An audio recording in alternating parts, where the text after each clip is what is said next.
Hello and welcome to the last episode of the Good Dram Show for 2017. Not the last ever Good Dram Show, because I'll be doing some more next year, don't worry about that.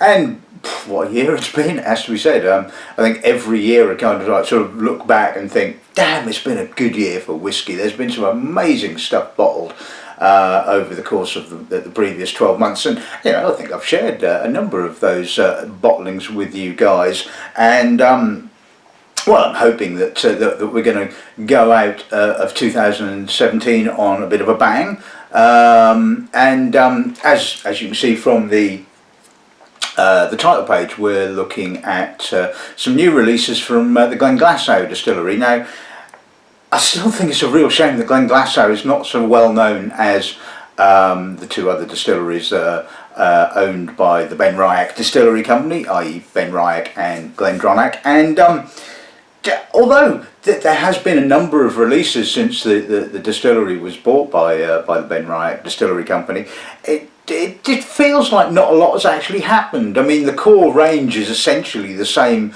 as it has been for the last 3 years, and there's no change there, because the four bottlings we'll be looking at today are limited edition bottlings rather than additions to the core range. I mean, there's been some single casks, some older casks, but by and large, the sort of core range has stayed pretty much the same, and it's kind of given the impression of being the distillery being somewhat static, which obviously is not quite the case. And I think a lot of whiskey drinkers just still haven't discovered how good the spirit from Glenglassaugh is.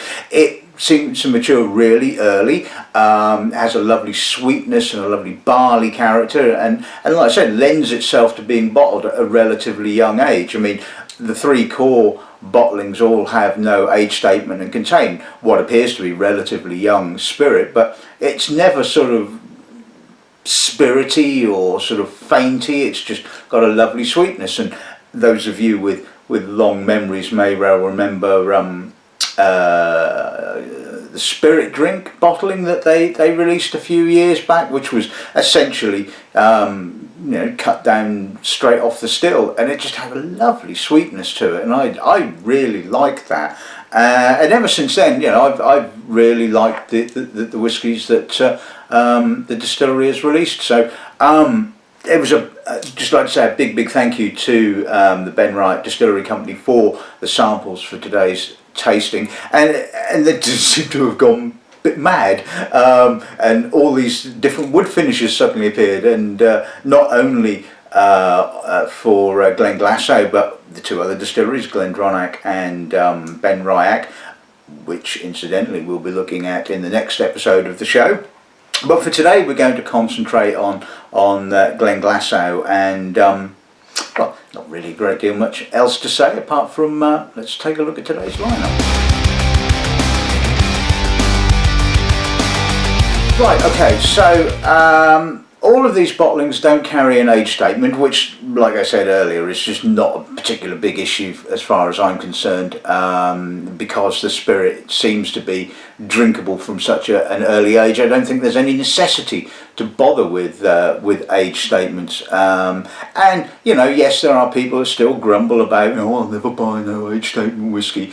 I really honestly think the number of distilleries that are doing no age statement bottlings is causing people's opinions of no age statement whiskies to change for the good, so anyway, we're looking, all these are bottled at 46%, and as far as I'm aware were initially matured in ex-American oak casks before being finished in their various other casks. And so we're going to kick off with the Pedro Ximinez finish. Now, looking at the colour, it doesn't look like it's spent a huge amount of time in the XPX cask, which is a good thing really, because Pedro Ximinez can be quite sort of dominating. The second bottling we'll be looking at is the portwood finish, and I think the same can be said for portwood. Again, too long in the port casks, and your whiskey becomes too porty. And again, looking at the colour, it's if you didn't know, you wouldn't have thought that was a portwood finish. I mean, there's no red or tawny kind of tinge to it, but Anyway, we shall see when we get there.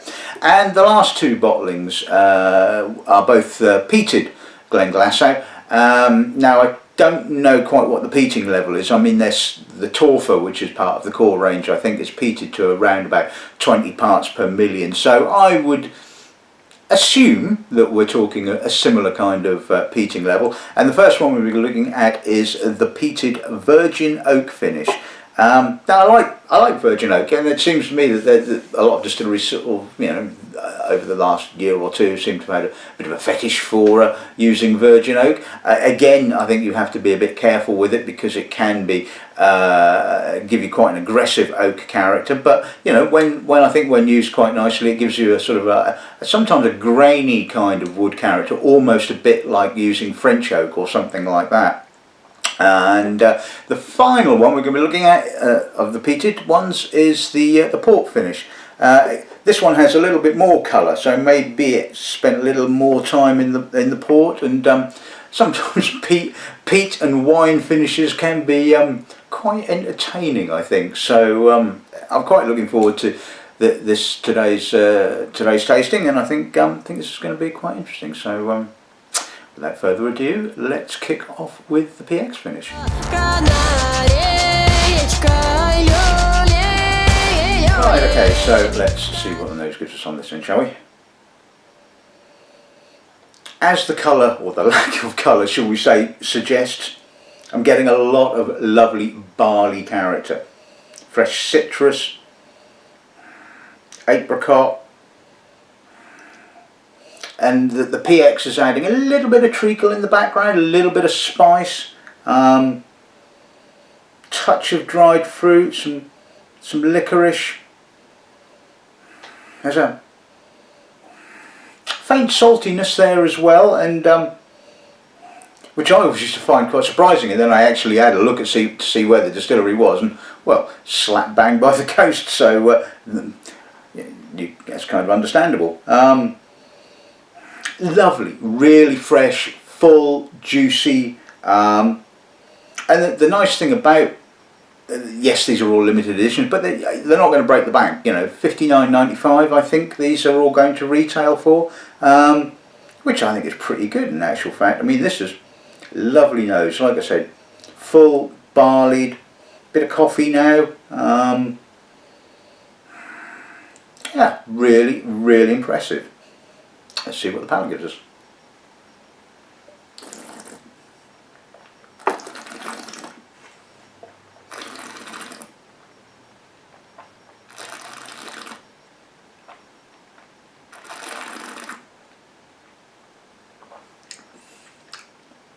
A little bit heavier on the sherry on the palate, which goes to show that it doesn't need to spend a lot of time in the sherry cask to pick up the character. So it kicks off with sort of like the sort of pruny dried fruits, licorice and treacle, and then I get a little bit of barley kind of creeps through in the middle. I'm getting a little bit of distillery character, but that's quite fleeting because then in comes the raisinated fruits, a slight burnt toffee, more licorice, more treacle. It's quite robust, and I'm quite surprised at how much sherry character the palate is actually displaying, considering the nose was quite light. I mean, it's not a sherry monster by any stretch of the imagination, and I quite like that. I'd like to see a little more balance possibly on the palate, but I think the sherry is pleasant. It's very clean. That's the main thing that I always look for with sherry finishes. No sulphur notes, no off notes, just really clean, really quite pleasant.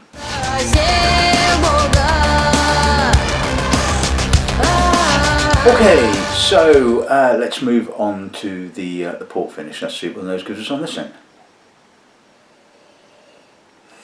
Like the PX, the port is very, very light. It's just sitting in the background and getting a bit of sweet cherry, red currant, but again the barley and the sweet apricot-y fruit seems to be sort of like the main focus of the nose. There's a little bit of of dusty spice.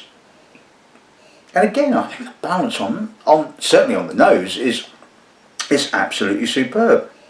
Again, it's got that lovely sweet Glenglassaugh character. It has just got so much character. Yes, there's maybe a faint saltiness possibly, but that is just really full, really impressive. Lovely nose. Yeah, I mean, even getting the vanilla oak notes coming through as well. So you know, it's got wonderful complexity, and yes, all right, it's not. Again, I mean, I don't know how old this is. I would guess possibly no older than about 8, maybe, possibly, maybe a little bit younger, but just so full of character. Let's see what the palate gives us.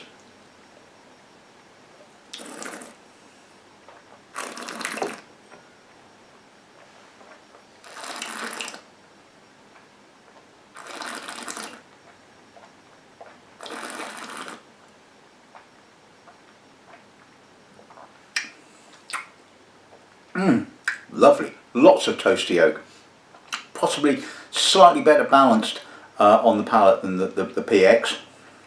The wininess really just comes through on the finish. I'm getting loads of toasty oak. Maybe that was first fill American oak before being finished in port, possibly. Quite a lot of vanilla, caramel, fleshy fruit, touch of salt on the finish. And again, the wine finish is quite gentle, comes through on the finish where I would like to see it, with a little bit of that sort of porty fruit. And again, fabulous balance, absolutely wonderful, and mouth filling, complex, juicy. Ooh, that's nice. Right, okay, so let's move on to the first of the two peated Glenglassaughs. This is the virgin oak finish. Let's see what gives us on this end. Quite heavily peated, actually. Possibly a little bit more than 20 parts per million. Although peat is always deceiving, it has to be said. I mean, because it tends to end up being the focal point of a bottling, even if it's relatively light. It still comes across as sort of like being the focal point. It's got a lovely freshness, a white fruit note. Again, some apricot, touch of coastal character coming through as well. Peat is quite dry. It does have that kind of highland character, a little bit of sort of kind of heathery notes, I suppose, sort of decomposed heather. And again, the finish is really gentle. It's got some grippy oak, but not too grippy. It's certainly got some lovely vanilla, some toffee, and that does start to come out a little bit more as you give it some air and some time in the glass. But again, I think the balance is absolutely fabulous. I mean, and incidentally, this is, I mean, I had to think of space considerations when I decided whether I was going to purchase a case of each of these, and I had hoped they were going to arrive before Christmas, but due to circumstances beyond one's control, they've only just now, well, they haven't just now arrived. I can now get my hands on them, and so yeah, this is absolutely fabulous, really nice. Not too peated. I just got a whiff of almost kind of peppered heather. Then that was straight out of left field, it has to be said. But yeah, the balance is absolutely fabulous. Really, very good, and it just appeals to me. This does. Just could sniff this all day, but well, I wouldn't get this finished off if I did, would I? So anyway, better taste it then.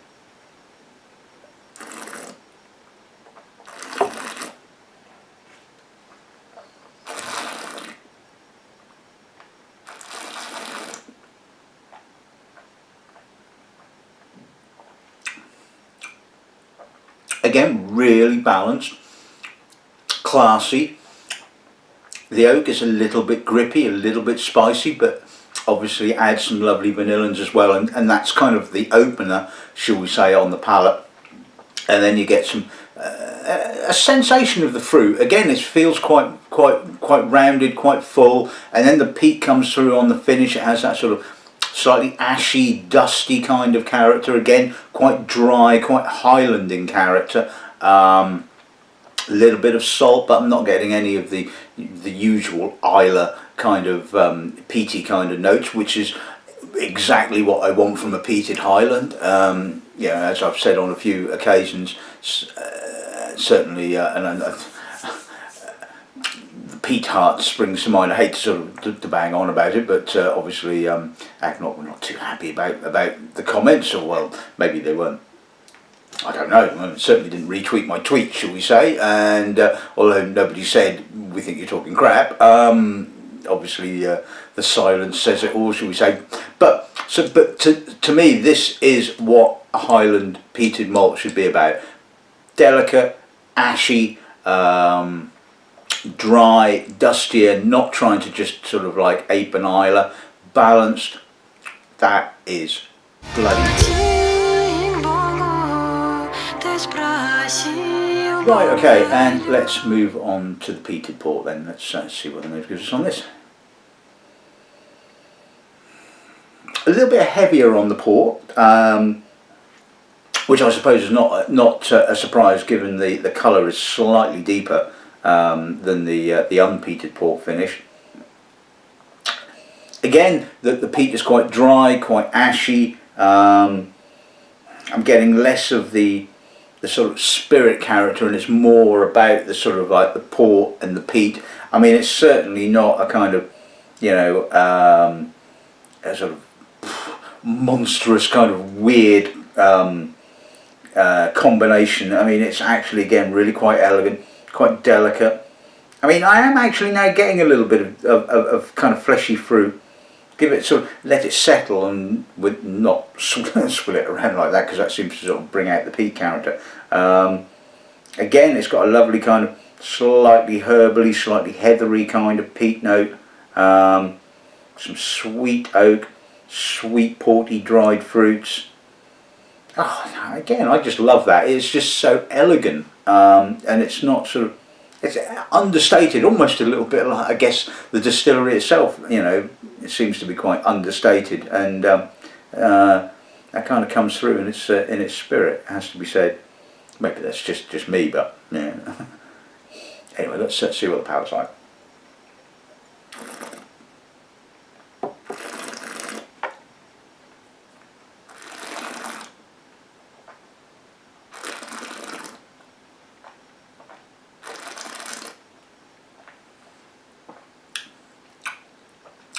Again, quite a lot of portiness on the palate, but it's soft, it's elegant, it's not sort of like big and tannic, but it has that sort of, you know, slightly dried sort of black red fruits, a little bit of spice. That again, the peat kind of comes through sort of like towards, you know, late middle towards the onto the finish. Again, ashy, slightly dusty, dry, but the port kind of like sort of, you know, underlies it. Get a little bit of syrup sweetness on the finish. It's certainly got a lot of body to it, a lot of weight, but again, a sort of an elegance, a delicacy, you know, restrained, I think is a good word to use for it. And I really like that. That again is just really impressive. Great whiskey.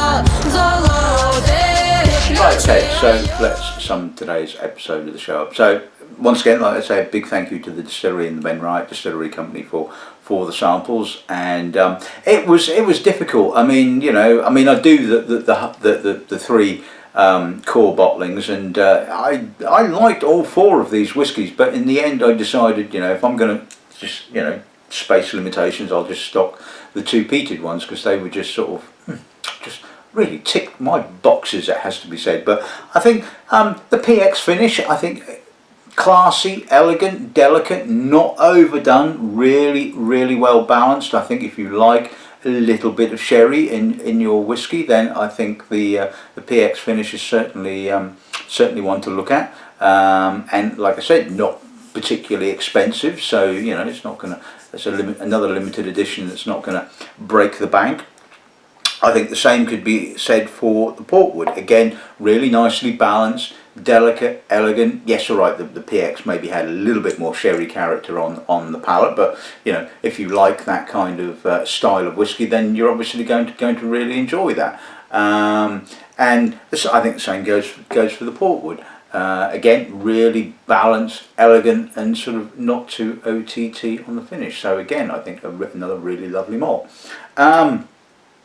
The peated virgin oak, yeah, like I said, as I was tasting it, I really like that. I like oak character, you know. I mean, I don't want huge amounts of it, you know, because even, you know, too much American oak can be, you know, off-putting. I like to see the balance. I like to see the sort of distillery character and the other flavours, and I certainly think that has certainly got it. And you know, it certainly impressed me enough to want to stick it on the shelf. So I think that hopefully says quite a lot about it. And the peated port, again, yeah, absolutely gorgeous. Really nice whiskey, balanced. And I don't know how many times I used the word balance in this episode of the show. Maybe somebody will count them up and let me know. But that probably more so than anything else is what I look for in a whiskey when you know, I'm evaluating and deciding that whether I want to stock it or not. So so yeah, there you have it. That's this week's episode of the show. Like I said, next week, the first episode of the new year, I'll be looking at the other wood finishes from the Ben Wright Distillery Company, including three from the Ben Wright Distillery and one from Glenglassaugh. So not Glenglassaugh, Glendronach, sorry. So hopefully that should be interesting. And then I've got a number of what I think are going to be really interesting episodes of the show lined up. It has to be said. I think I've got at least another sort of 4 or 5 ready to go, and yeah, I think 2018 is going to be a good whiskey year. So anyway, I'd just like to say a big thank you to everyone that watches the show, comments, all the new subscribers, all that kind of stuff, and I hope you have a wonderful new year and continue to watch the show. So all that's left to say is good afternoon and good ramming.